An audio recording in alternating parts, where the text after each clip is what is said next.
So, yun, good morning. So, yan, kakain tayo. So, papakita ko lang uli sa inyo yung aking mugs. Yan, mugs namin na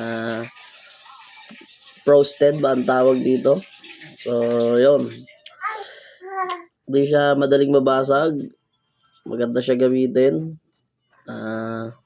Yun, kung kailangan mo na ito, mura lang to. Sobrang mura lang, nandiyan dyan. Check mo na lang din.